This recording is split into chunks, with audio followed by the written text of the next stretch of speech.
Kasus pembunuhan anak politisi PKS di Cirebon, Banten belum juga terungkap. 8 hari pasca kejadian, polisi telah memeriksa 18 saksi.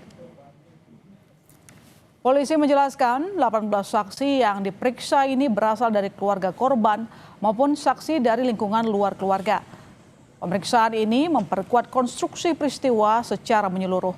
Selain soal tak adanya rekaman CCTV, penyidikan terkendala juga dengan tak adanya jejak pelaku di tempat kejadian perkara. Sebelumnya, polisi telah berkoordinasi dengan Pusat Identifikasi dan Puslapfor, serta mengerahkan unit K9 untuk memperdalam dan memperkuat temuan di lapangan.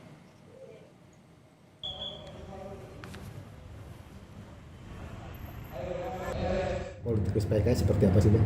Untuk perkembangan sekarang, adanya pertambahan saksi yang kita periksa, yang awalnya di 8, sekarang total saksi yang kita periksa ada 18 orang, baik dari pihak keluarga maupun non-keluarga. Sejauh ini untuk pemeriksaan kita melakukan perluasan ya, baik dari siapapun yang terlibat di keluarga tersebut, maksudnya kenalan-kenalan dari keluarga korban, baik dari yang tinggal di rumah tersebut, kita juga lakukan pemeriksaan. Lalu juga perlu diinformasikan bahwa sebelum terjadinya kejadian itu dalam keadaan hujan, lalu after kejadian pun dalam keadaan hujan yang cukup lebat, sehingga jejak-jejak yang keluar pun sulit diidentifikasi. Pada malam TKP kita sempat datangkan unit K9. Lalu untuk perkembangan lanjut untuk perkara ini kita sudah datangkan minta bantuan dari pihak Pusident maupun Puslapfor untuk membantu kita dalam mengidentifikasi TKP.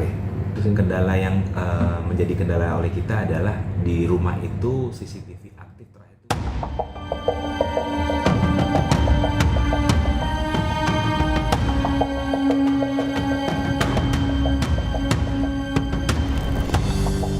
Kasus tewasnya anak politisi Partai Keadilan Sejahtera PKS, Maman Suherman, di rumahnya lebih dari sepekan lalu masih misteri. Hingga saat ini polisi belum menetapkan tersangka atas kematian anak berusia 9 tahun itu. Sederet kejanggalan belum diungkap. Sejumlah kendala disampaikan polisi untuk mengungkap kasus ini. Salah satunya soal CCTV di rumah yang menjadi tempat kejadian perkara tidak berfungsi. Mantan Kabar Eskrim Polri, Susno Duaji menjelaskan, kepolisian harus menemukan bukti lain karena CCTV bukan satu-satunya cara untuk mengungkap sosok pelaku. CCTV bukanlah satu-satunya alat bukti untuk mengungkap perkara ini. Apa saja yang bisa diungkap dari perkara ini? Alat bukti saintifik yang kita telusuri dulu, karena alat bukti saintifik itu sangat penting, sebab alat bukti saintifik tidak bisa berbohong. Pertama kita harus cari sidik jari. Sidik jari di alat yang digunakan. Polisi mengatakan ada sejumlah strategi yang bisa digunakan untuk mengungkap kasus ini, termasuk mendalami keterangan saksi.